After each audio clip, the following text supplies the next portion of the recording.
오늘 제목은 성서공회에서 딱 정해놨어요. 이렇게 되어 있습니다. 바울이 잡히다. 따라합시다. 바울이 잡히다.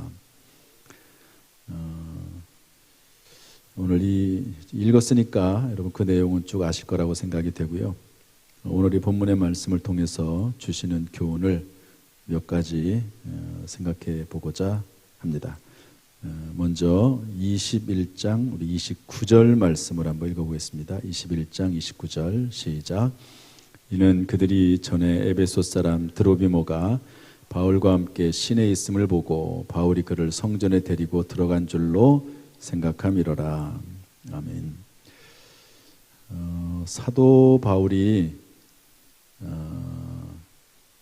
그 교회 내에서도 좀 이렇게 거부감 있는 사람들이 있었던 것 같아요. 어떤 사람들이냐면 예수 믿는 유대인들. 사도 바울이 오직 예수 그리스도를 믿음으로 구원받는다는 이야기를 너무 강조하다 보니까 모세의 율법을 지키지 않는 것 아니냐. 그래서 유대의 율법을, 모세 율법을 계속 지켜왔던 유대인들, 예수 믿는 유대인들 사이에 이 사도 바울에 대한 오해가 있었습니다. 그래서 그런 사항을 잘 아니까 이제 예루살렘에 있는 지도자들이 그렇지 않다는 것을 보여주기 위해서 성전에 들어가서 나시린 서약을 한 사람들에 대한 그 머리 깎을 때 비용도 좀 대주고 또 제사 드리는데 이제 나시린 서약이 끝나면 제사를 드려야 되거든요. 속죄제 뭐 이런 또 화목제 이런 것들 함께 들어가라. 그러면 다른 사람들이 사도 바울도 모세 율법을 중요하게 생각한다는 것을 알 것이다. 이렇게 제안을 합니다. 사도 바울이 받아들이죠. 못 받아들일 게 뭐가 있습니까? 본질적인 문제가 아니거든요. 성전에 들어가서 율법을 지키는 그런 모습을 보이는 게 나쁜 게 아니니까 예수 그리스도를 믿어라 믿지 말아라 이런 문제라고 하면 목숨을 걸고 사도 바울이 반대했겠지만 성전에 들어가서 율법을 지키는 모습을 보이는 게 큰 문제가 없으니까 그렇게 했습니다. 그렇게 해서 이제 사도 바울이 큰 문제 없이 예루살렘에 안착하게 되는데 사람의 계획과 생각과는 전혀 다른 일이 생깁니다. 사도 바울이 그래서 안전하게 그냥 예루살렘에 있을 줄로 생각을 했죠.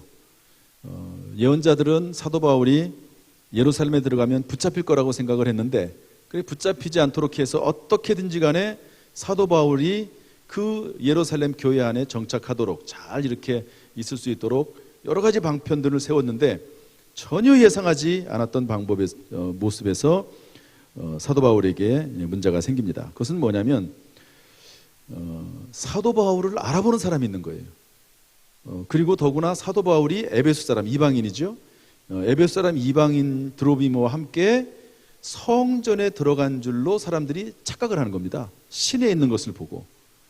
유대인들은 이제 성전에 들어가서 여러 가지 예물을 드리고 또 하나님 앞에 예배도 드리지만 이방인들은 못 들어가거든요. 개종을 하지 않는 한 못 들어갑니다.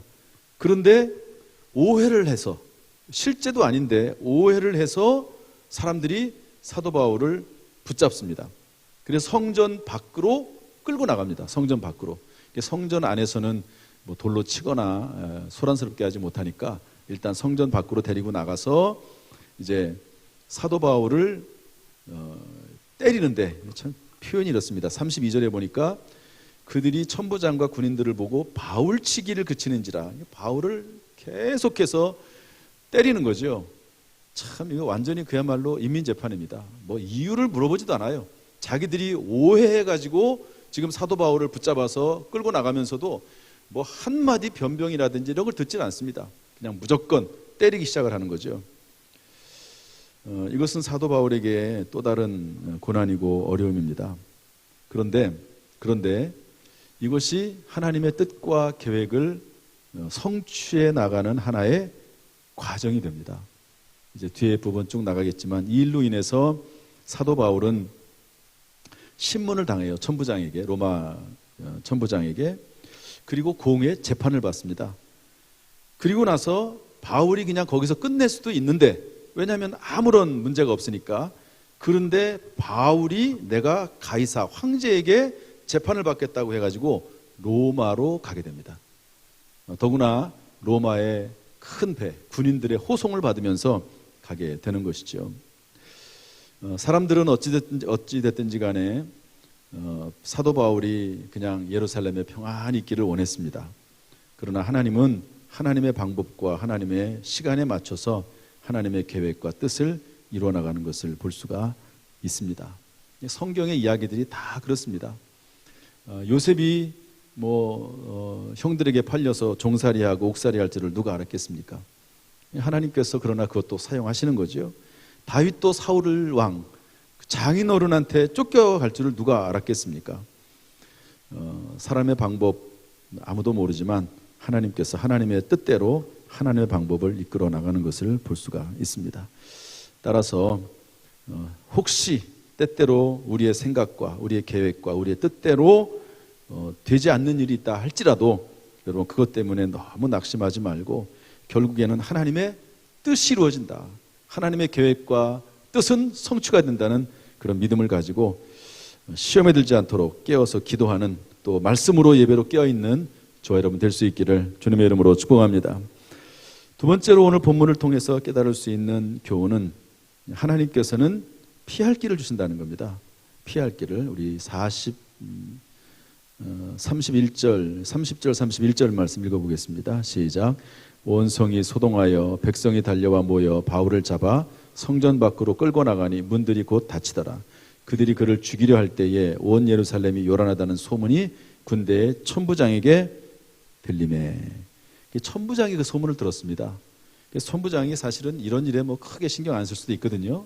그런데 급히 달려갔습니다. 소문을 듣게 된 것도 하나님의 인도하심이고 급히 달려가는 것도 그렇고요. 그리고 군사들에게 시켜서 데려가도록 시킵니다. 하나님께서 사도 바울을 죽일 수는 없잖아요. 비록 하나님의 뜻과 계획을 이루는 가운데 사도 바울이 이런 고난을 당하기는 하지만 또 하나님께서 피할 길을 주시는 것을 볼 수가 있습니다. 고린도전서 10장 13절에 있는 말씀 그대로 사람이 감당할 시험 밖에는 너희가 당한 것이 없다.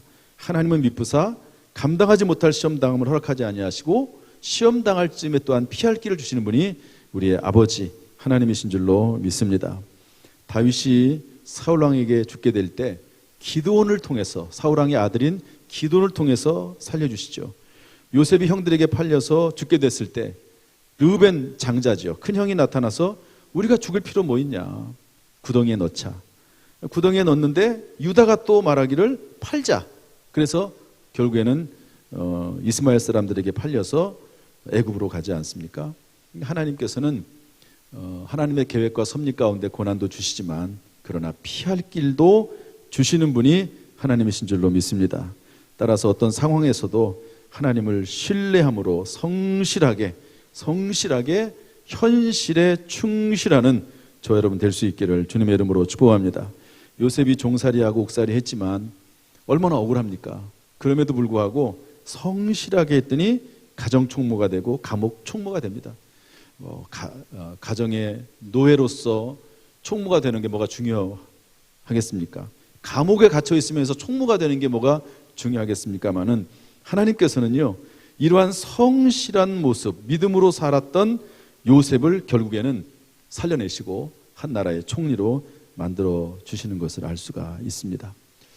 하나님께서 피할 길을 주신다 하는 것을 여러분 꼭 깨닫고 어떤 일이 있다 할지라도 하나님의 신실하심을 믿고 성실하게 그럼에도 불구하고 현실에 충실한 저 여러분 될 수 있기를 주님의 이름으로 축복합니다. 이번 한 주간도 예수 그리스도의 보혈로 또 성령의 은사와 선물로 충만해서 승리하시기를 주님의 이름으로 축원합니다. 할렐루야. 네, 기도하겠습니다.